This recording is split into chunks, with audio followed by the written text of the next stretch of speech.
Hello बच्चों, bright future academy की online class में एक बार फिर से वेलकम आप सबका और सभी को गुड आफ्टरनून। बच्चों, इसके पहले ब्राइट फ्यूचर अकेडमी आप लोग के लिए क्लास 11th की वीडियो लेक्चर्स उपलब्ध कराएगा। उसके लिए काम चल रहा था। अब से आपको डेली क्लास 11th की वीडियोस भी मिलेंगी, जिसमें कि हम आपको रसायन विज्ञान पढ़ेंगे। और इसके पहले आप लोग को एक लेक्चर मिला भी होगा जहां हम लोग स्टार्ट किए थे एक नया लेसन जिसका नाम था एटॉमिक स्ट्रक्चर यानी परमाणु संरचना। जैसा कि तुम लोग मेरे बारे में जानते हो कि हम जब भी लेसन स्टार्ट करते हैं सबसे पहले कंटेंट के बारे में बताते हैं। तो उससे पहले क्लास में बता दिया गया आपको परमाणु संरचना में क्या क्या पढ़ना है और कौन कौन सी चीज़ों को ज़्यादा मन लगा के पढ़ना है। उसके बाद हो गई थी। आज की क्लास में हम लोग आगे उसी में चर्चा करेंगे, जहाँ इसके पहले क्लास में बता दिए थे कि परमाणु क्या होता है, परमाणु की संरचना किससे होती है, और जिसमें कि इलेक्ट्रॉन के बारे में कुछ सामान्य सी बातें, प्रोटॉन के बारे में और न्यूट्रॉन के बारे में जनरल जो जानकारी होती है, सामान्य जानकारी को दे दिया गया था। आज हमें जानकारी इकट्ठा करना है, नॉलेज इकट्ठा करना है कि परमाणु मॉडल, एटॉमिक मॉडल के बारे में बात करनी है। तो चलिए स्टार्ट करते हैं आज का लेक्चर। हमारा आज का जो टॉपिक रहेगा वो रहेगा परमाणु मॉडल।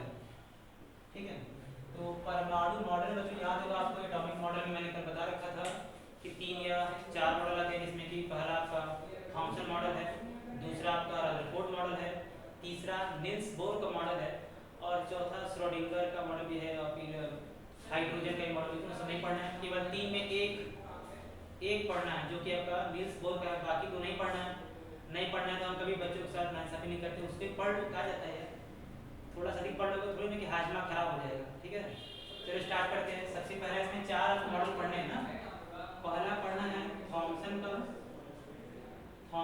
का मॉडल। कहेंगे इसको थॉमसन लिखा होगा तो बहुत परेशान हो जाएगा। थॉमसन के बाद आपको देखना है रदरफोर्ड का। रदरफोर्ड ये अननोन हेडिंग है। रदरफोर्ड का अल्फा कण प्रकीर्णन प्रयोग, ये देखना है। फिर उसके बाद आपका दूसरा नंबर आएगा रदरफोर्ड का मॉडल। ठीक, तीसरा की बात करोगे तो तीसरा आपका जो सिलेबस में है वो है नील्स बोर का मॉडल ना। तो नील्स बोर का मॉडल में थोड़ा गहराई से चर्चा होगा, लेकिन नील्स बोर का मॉडल तब भी समझ में आएगा, समझ रहे हो ना। नील्स बोर का मॉडल तभी समझ में आएगा जब आप लोग थॉमसन और रदरफोर्ड पढ़ोगे। अब जो एग्जामिनर या फिर जो आपका यूपी बोर्ड के जितने भी लोग बनाते हैं सिलेबस वगैरह, उनको तो समझ में आता नहीं है, बस बार बार पहुँच के किसी तरह जो बना दिया भाई। अगर कोई बंदा ये पढ़ेगा तो कब समझ में आएगा, जब बेसिक पता होगा तब ना समझ में आएगा। अब इन दोनों के बारे में उसको हम बताए ना, सीधे यहाँ बताने लगे तो वही बात होगा कि बस हॉल उड़ा दी सर जी, समझ रहे हो। चलो देखते हैं। सबसे पहले थॉमसन का मॉडल। तो थॉमसन का मॉडल में जब भी अगर आएगा तो दिमाग में पहले बसा लो कि जब भी हम लोग थॉमसन के मॉडल की बात करेंगे तो गर्मी के दिन में चले जाएंगे। और गर्मी के दिन में क्या होता है, तो गर्मी के दिन में बड़ा बड़ा लाल लाल तरबूज या फिर अपने भाषा में हिरमाना खाते हो ना। बस वही मॉडल है थॉमसन का। इन्होंने कहा था कि जो तरबूज होता है, भाई बनारसी भाषा में हिरमाना कहते हैं, लेकिन अच्छी भाषा में तरबूज कहा जाता है। इन्होंने कहा था कि ऐसा है कि जो परमाणु होता है वो कैसा होता है, तो परमाणु तरबूज के समान होता है। ऐसा हम नहीं बताया, ऐसा थॉमसन साहब बताया। उन्होंने कहा कि मॉडल में ऐसा है कि जैसा गोल सा तरबूज होता है वैसे ही गोल सा क्या होता है, परमाणु भी होता है। जब तरबूज को काटोगे अंदर लाल लाल खाने वाला होता है जिसे बूंदे कहते हैं, और उसमें काले काले बीज होते हैं जिसको हम लोग केमिस्ट्री में इलेक्ट्रॉन कहेंगे। तो थॉमसन साहब बताया तो ऐसा है कि जो परमाणु होता है वो तरबूज के समान होता है, जिसमें धनावेश, आप लोग याद रखना है, परमाणु का 2 हिस्सा भी होता है, एक पॉजिटिव हिस्सा या फिर कह लो एक धनावेशित भाग। पहला भाग कौन सा होता है, तो पहला भाग जो होता है वो धनावेशित भाग। और दूसरा क्या होता है, दूसरा ऋणावेशित नहीं, दूसरा इस धनावेशित भाग के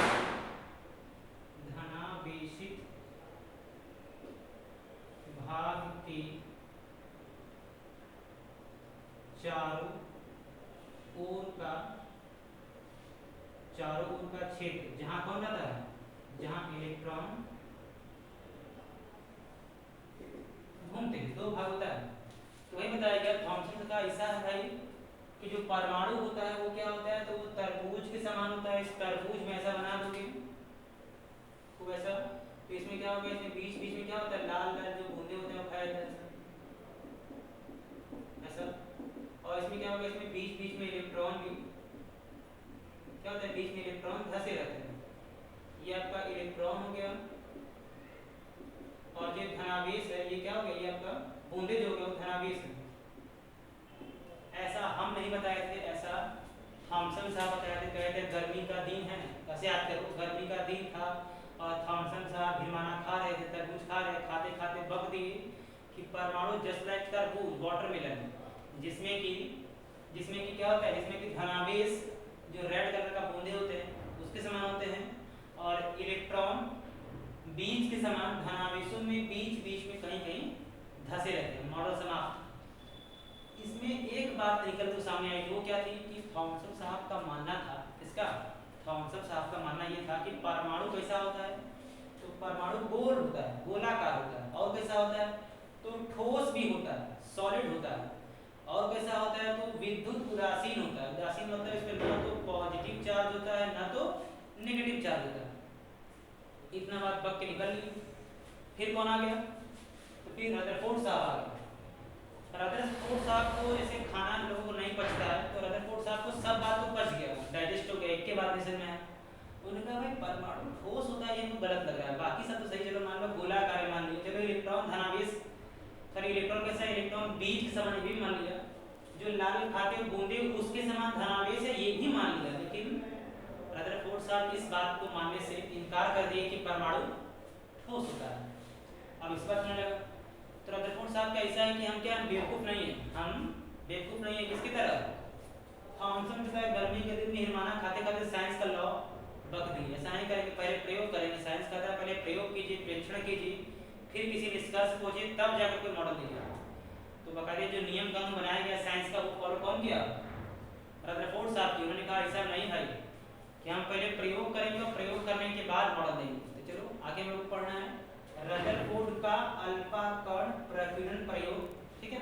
ये क्या होता है इसको देख लेते हैं भाई, लेकिन पहले इसको देखने से थॉमसन का मॉडल याद रखिए क्या है कि परमाणु तरबूज के समान होता है, जिसमें कि धनावेश जो होता है बूंदे के समान, और इलेक्ट्रॉन कैसा होता है जो काला काला बीज उसके समान होता है।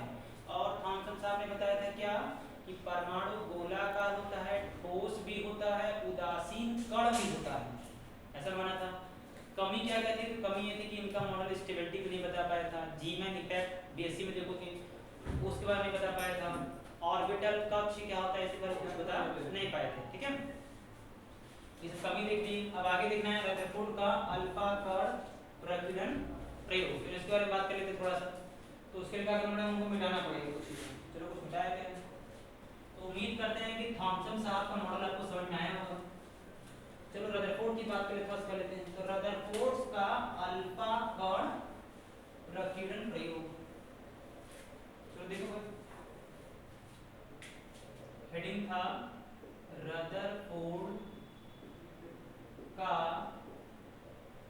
अल्फा कण प्रकीर्णन प्रयोग, रदरफोर्ड का अल्फा कण प्रकीर्णन प्रयोग। तो बहुत ध्यान से देखना, कभी कभी देखो क्या होता है एग्जामिनर जो तुम्हारा होम बोर्ड का उसे इतना पता नहीं होता है, पेपर तो मार्केट से खरीद के आता है, खरीद दे दिया तो वेरीफाई सिलेबस था दिन कैसे दिए समझ रहे हो, तो ऐसा हो सकता है। लेकिन तुम लोग पहले से तैयार हो कि अगर कैसा भी दे दिया जाए केमिस्ट्री में खासकर करके आएंगे, ठीक है। तो देखो रदरफोर्ड साहब का अल्फा कण, जब भी अल्फा कण प्रकीर्णन प्रयोग की बात करेंगे तो पहले कुछ बात समझ लेते हैं कि अल्फा कण क्या होता है। तो याद रखो, अलग से बता रहा हूँ यहाँ पर जो अल्फा कण है, ये जो अल्फा कण भाई कौन है, तो हीलियम के नाभिक को, किसके, हीलियम के नाभिक को क्या कहते हैं, अल्फा कण कहते हैं। याद रखना ये बात कि हीलियम में भाई 4 उसका परमाणु भार होता है भाई, 4 परमाणु उसका परमाणु क्रमांक होता है। यानी इसमें 2 इलेक्ट्रॉन था, वो क्या कि मारपीट से छीन ली, बचा खाली नाभिक। ठीक है, तो हीलियम के नाभिक को अल्फा कण कहा जाता है। ठीक, तो बात कब की थी भाई? बात थी 1911 ईस्वी की। कब की थी? 1911 ईस्वी में। किसने? तो अर्नेस्ट रदरफोर्ड ने। किसने?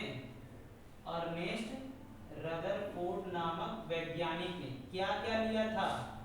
तो सोने की पतली पन्नी, पतली पन्नी प्लस अल्फा कण को लेकर, अल्फा कण को लेकर एक प्रयोग किया, एक प्रयोग किया। इसी प्रयोग का नाम दिया गया रदरफोर्ड का अल्फा कण प्रकीर्णन प्रयोग। दोबारा देखते हैं, एकदम डायग्राम से समझो, केमिस्ट्री बहुत आसान है। 1911 ईस्वी में कौन है? तो अर्नेस्ट रदरफोर्ड है। क्या बताए थे भाई? तो कहा था उन्होंने, पहले 2 चीज बताया कुछ था। पहले देखो क्या थोड़ा सा बेस बनाओगे ना प्रयोग के बारे में, तो आप बेस बना लो। बात कब की थी? 1911 की। वैज्ञानिक कौन थे? रदरफोर्ड। पूरा नाम अर्नेस्ट रदरफोर्ड। क्या क्या लिए थे प्रयोग में? तो सोने की पतली पन्नी और अल्फा कणों को लिया था। और प्रयोग का नाम क्या रखा गया? तो रदरफोर्ड का अल्फा कण प्रकीर्णन प्रयोग रखा गया। चलो, प्रयोग में क्या क्या था, मतलब क्या क्या सामान लिया गया था, कब किया था, किसने किया था, इसे पता चल गया। अब प्रयोग क्या किया था उस पर चर्चा कर लेते हैं, फिर निष्कर्ष निकालेंगे क्या क्या निष्कर्ष निकला। ठीक है, तो चलो इसको मिटा दें कि बगल में कर देते हैं। ठीक है, लेकिन डायग्राम अगर बनाना पड़ेगा, चलो प्रयास करते हैं कि नहीं बन जाए। कि प्रयास कैसे करेंगे? चलो ऐसा कुछ बना लेते हैं डायग्राम के लिए अच्छा से।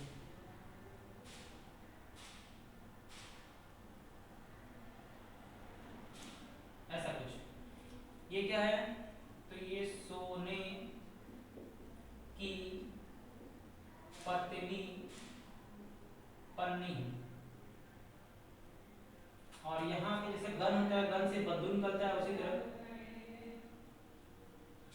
यहाँ अल्फा कण। क्या है? अल्फा कण। तो पहली बार अल्फा कणों की बमबारी कराया। क्या किया?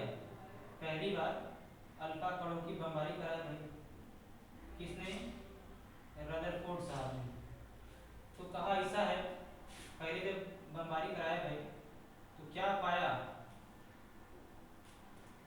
खूब ढेर सारा अल्फा कणों की बमबारी करा दिया। जैसे सामने वो पाकिस्तान का आतंकवादी और खूब बंदूक से भून दे, उसी तरीके का यहाँ स्टोरी था कि सोने की पतली पन्नी और अल्फा कणों को लिया। अल्फा कण जस्ट लाइक एक ऐसा इंस्ट्रूमेंट यहाँ लगाया कि जो अल्फा कण छोड़ता है, जैसे बंदूक से गोली छूटती है, उसी तरह अल्फा कण यहाँ छूटता है। तो क्या होगा? देखा गया कि अधिकांश अल्फा कण आर पार निकल जा रहे हैं। तुम ही सामने बंदूक को, अगर सामने कोई व्यक्ति है, उसको बंदूक मारो तो क्या होगा? अगर आर पार निकल जाए तो क्या बताओगे? तो है व्यक्ति बहुत पतला था या फिर कल खोखला था, है कि नहीं? तो देखा गया कि अधिकांश अल्फा कण पन्नी को पार करके निकल जाते हैं। तो कहा गया निष्कर्ष में पहला पॉइंट कि परमाणु के बारे में बात हो रही थी कि परमाणु का अधिकांश भाग, पूरा नहीं, अधिकांश भाग कैसा है? तो खोखला है, ये बताया गया। ठीक, अच्छा दूसरा पॉइंट क्या बताया गया भाई? जब भी कोई प्रयोग करते हो ना, तो प्रयोग कम से कम 2-3 बार दोहराया जाता है। तो पहली बार देखा गया कि अधिकांश अल्फा कण पार निकल जाते हैं। आर पार जाने का मतलब परमाणु का अधिकांश भाग खोखला है। इसी प्रयोग को दोबारा किया गया। क्या देखा गया? प्रयोग दोबारा सही आ रहा है, तो नहीं खोखला है। लेकिन पहले भाग से सिद्ध हो गया कि थॉमसन खाली गर्मी में हिरमाने खाए लाएंगे, वैज्ञानिक नहीं, गलत बताया थे। उन्होंने कहा था कि परमाणु तरबूज के समान होता है, ठोस होता है। क्या ठोस है?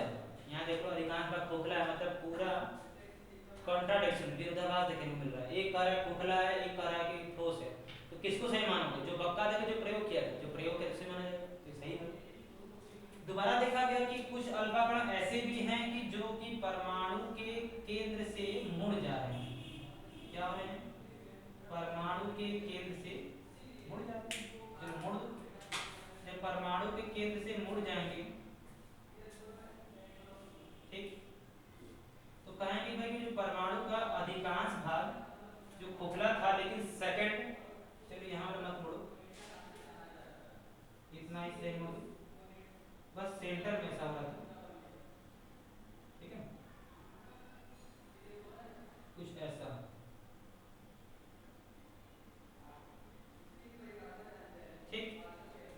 बताया गया?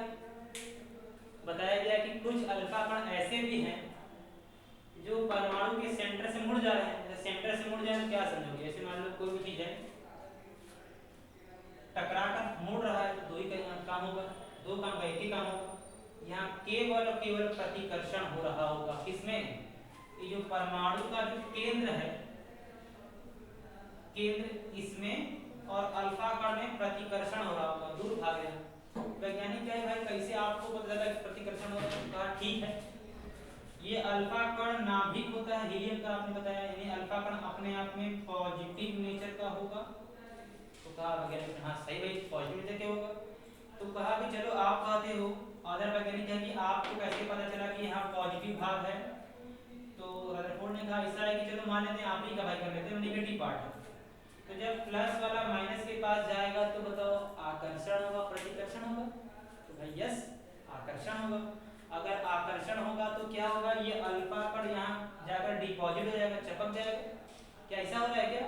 तो आंसर नहीं भाई, देखने को मिल रहा है दूर भाग रहे हैं। दूर भाग रहे हैं इसका मतलब यहाँ पे पॉजिटिव हो गया कि नेगेटिव होगा? आंसर है पॉजिटिव होगा, क्योंकि प्लस प्लस में ही प्रतिकर्षण होता है, इसीलिए दूर भाग रहे हैं कण। देखो तो दूसरा बताया गया कि परमाणु कहाँ भाई? परमाणु के केंद्र में, कहाँ पर? केंद्र में क्या है? तो धनावेशित भाग, जिसकी वजह से अल्फा कण मुड़ जा रहे हैं, धनावेशित भाग। लेकिन बहुत छोटे से भाग में है, परमाणु के केंद्र में बहुत छोटे से भाग में पॉजिटिव भाग है। ठीक है, फिर भाई जब ये ऑप्शन में आ गया तो फिर क्या? चलो तिबारा देखते हैं क्या यही हो रहा है। तो तिबारा देखा गया कि बहुत कम, बहुत कम मतलब इक्का दुक्का तिक्का अल्फा कण ऐसे भी हैं कि जो परमाणु के केंद्र से टकरा कर वापस चले आ रहे, मतलब कहने का ऐसे जाएंगे और टकरा के वापस चले आ रहे, जिस रास्ते से गए उसी रास्ते से वापस चले आ रहे। चलो एक बॉल लेते हैं, बॉल को अगर दीवार पर मारो तो क्या होगा? दीवार से बॉल टकरा कर तुम्हारे पास आ जाएगा। अब उसी बॉल को पर्दे पर मारो तो पर्दे पर टकरा के क्या तुम्हारे उसी रफ्तार से आएगा? तो आंसर नहीं, इसका नहीं आएगा। क्यों? क्योंकि दीवार हार्ड था, कठोर था, और पर्दा सॉफ्ट है, मुलायम है, टकरा कर वापस आ जा रहा है, यानी ये हार्ड है, कठोर है। तो कहा गया कि परमाणु के केंद्र में जो धनावेशित भाग है वह क्या है? वह बहुत ज्यादा कठोर है, बहुत कठोर है। इन तीनों बातों से निष्कर्ष पर पहुंचा गया। पहला क्या देखा गया? एक बार दोबारा देखो, मैं पूरा स्टोरी बता दे रहा हूँ। निष्कर्ष पहुंचने से पहले रदरफोर्ड साहब के अल्फा कण प्रकरण प्रयोग कब किया गया था? 1911 में। कौन किया था? रदरफोर्ड साहब किए थे। क्या क्या सामान लिए थे? तो अल्फा कण और सोने की पतली पन्नी लिए थे। सोने की पतली पन्नी क्यों ले लिया और क्या लिया? चांदी का लिया, क्योंकि इसमें सोने का जो एटम था, गोल्ड का परमाणु था, काफी बड़ा था और काफी ज्यादा पॉजिटिव नेचर था, इसलिए लिया गया। तीसरा कि भाई सोने की पतली पन्नी अल्फा कण को लेकर प्रयोग कर रहा है, जिसका नाम क्या रखा गया? जिसका नाम रखा गया रदरफोर्ड का अल्फा कण प्रकरण प्रयोग रखा गया। अच्छा, उसके बाद क्या हुआ प्रयोग में? तो प्रयोग में एक बंदूक लिया जहां से गन गोली की जगह अल्फा कण निकल रहे हैं, ये बंदूक है, और सामने एक व्यक्ति की जगह क्या रख दिया? एक पर्दा लटका दिया जो बहुत पतला है। किसका है? तो सोने की पतली पन्नी है। धाए धाए अल्फा कण दाग दिया। क्या देखा दागने पर? कि अधिकांश अल्फा कण आर पार चले जा रहे हैं। तो क्या मतलब निकालोगे? कि जो एटम है, जो परमाणु, उसका अधिकांश भाग खोखला है। थॉमसन समाप्त हुई से भाई, थॉमसन बोले थे कठोर होगा, सॉलिड होगा, यहाँ तो खोखला निकल रहा, मतलब ये प्रयोग वाला सही है। थॉमसन गलत बक दिए थे, ये गलत बक दिए थे। दोबारा देखा गया कि कुछ अल्फा कण ऐसे भी हैं जो परमाणु के केंद्र से मुड़ जा रहे हैं, रास्ते से मुड़ जा रहे हैं। तो ये बात निकाला गया कि इसमें पॉजिटिव भाग है। वैज्ञानिक फिर विरोध दर्शाने लगे। वैज्ञानिक काम का एक काम अच्छा करेगा, दूसरा तुरंत दिखाएगा विरोध, अरे कैसा कर दिया, गलती है इसमें। तो फिर यहाँ पर देखा गया कि उन्होंने कहा कि नेगेटिव हो सकता है। चलो नेगेटिव मान लेते हैं। तो नेगेटिव पॉजिटिव रहता तो अट्रैक्शन होता है, चपा के तो जाकर, ऐसा नहीं हो रहा है, दूर भाग रहे हैं यानी पॉजिटिव है। तो वैज्ञानिक हाँ भाई सही बात है, व्याख्या सही करोगे दुनिया जरूर मानेगी। तो दुनिया मानी रदरफोर्ड साहब का बात। फिर क्या हुआ? फिर तीसरा जब तीसरी बार अल्फा कण से दागा गया सोने के पतली पन्नी पर, तो देखा गया कि बहुत कम इक्का दुक्का अल्फा कण ऐसे भी हैं जो टकरा कर वापस लौट आ रहे हैं। वापस लौटने से क्या पता चला? ये पता चला कि भाई परमाणु के केंद्र जो धनावेशित भाग है वो ऐसा बहुत कठोर है। और इन तीनों बातों से यह निष्कर्ष निकाला गया। निष्कर्ष क्या निकाला गया जरा देखो, तो निष्कर्ष पे जो पहुंचा गया, ये तीनों मिलाकर क्या था, ये तीनों मिलाकर प्रयोग था, और ये पूरा क्या था, तो आधार था। और ये निष्कर्ष लिखने जा रहे हैं, क्या लिखने जा रहे हैं, तो परमाणु का कुल धनावेश, परमाणु का कुल धनावेश और लगभग समस्त द्रव्यमान, समस्त द्रव्यमान कहाँ रहता है, तो परमाणु के केंद्र में रहता है, जिसे क्या कहते हैं, जिसे परमाणु का नाभिक कहते हैं। समझ पाए कि इन तीनों बातों से क्या निष्कर्ष निकला है कि जो परमाणु का कुल धनावेश है और क्या भाई समस्त द्रव्यमान, और आगे लगभग कराया गया है, क्योंकि परमाणु में अभी तक हम लोग ने न्यूट्रॉन की बात नहीं की ना, नहीं न्यूट्रॉन नहीं, इलेक्ट्रॉन। नाभिक में प्रोटॉन न्यूट्रॉन रहता है, इलेक्ट्रॉन नहीं रहता है, तो इलेक्ट्रॉन की बात नहीं की, इसीलिए लगभग बोला गया। इलेक्ट्रॉन आ जाएगा तो पूरा हो जाएगा। यानी परमाणु का कुल धनावेश और लगभग समस्त द्रव्यमान कहाँ रहता है, तो परमाणु की छोटी सी भाग में रहता है। इस छोटी सी भाग को क्या नाम दे देते हैं, तो इस छोटे से भाग को परमाणु नाभिक, एटॉमिक न्यूक्लियस कह देते हैं। क्या कहते हैं, एटॉमिक न्यूक्लियस, परमाणु नाभिक कहते हैं। यानी परमाणु नाभिक का खोज का श्रेय किसे जाता है, अवार्ड किसे जाता है, रदरफोर्ड साहब। रदरफोर्ड साहब ने ही था जिन्होंने परमाणु नाभिक के बारे में बताया था, परमाणु नाभिक को खोजा था। यहाँ तक क्लियर है, चलो इतना चीज नोट कर लो। फिर इसके बाद का जो स्टोरी है, कौन सा, रदरफोर्ड का मॉडल। रदरफोर्ड का मॉडल बच्चों अगले क्लास में देखेंगे, क्योंकि केमिस्ट्री है, हिस्ट्री नहीं, इकट्ठे पूरा पढ़ लो, थोड़ा थोड़ा पढ़ो तो बड़ा मजा आएगा, समझ रहे हो। और 11 का सिलेबस है, दिसंबर में अर्धवार्षिक परीक्षा भी, बहुत परेशानी की बात नहीं है, हम हैं फिर क्या करना है, सिलेबस आपको समय से पूरा मिलेगा, ठीक है। लेकिन आपका काम है कि 2 ही लेसन कम से कम बड़ी मन लगा पढ़ना, उसमें जरा चीज नहीं होना चाहिए, बाकी सब समझ में करेगा। एक परमाणु संरचना और दूसरा केमिस्ट्री का माई बाप, और लेसन का नाम क्या है माई बाप का, केमिकल बॉन्डिंग, यानी रासायनिक आबंध आपको जरूर पढ़ना है। ये 2 लेसन अगर केमिस्ट्री में आ गया आपको, तो बाकी सब तो जरूर आएगा। अगर 2 लेसन नहीं आए तो बाकी सब जरूर नहीं आएगा, समझ रहे हो ना। तो इन 2 लेसन को बहुत फोकस करके आपको पढ़ना है, इसीलिए इसको थोड़ा थोड़ा करके आपको पढ़ाया जाता है, ताकि कोई समस्या ना हो। और जितना भी आपको पढ़ाया जा रहा है उसका नोट्स बनाइए, उसको दिमाग में याद रखिए, और फेयर में कॉपी बनाने के साथ साथ माइंड में फेयर कॉपी बनाइए, ताकि आपको चीज़ें याद रहेंगी, ठीक है। आज यहाँ क्लास रुकते हैं, मिलते हैं फिर अगले क्लास में, तब तक के लिए stay home, stay safe, good bye.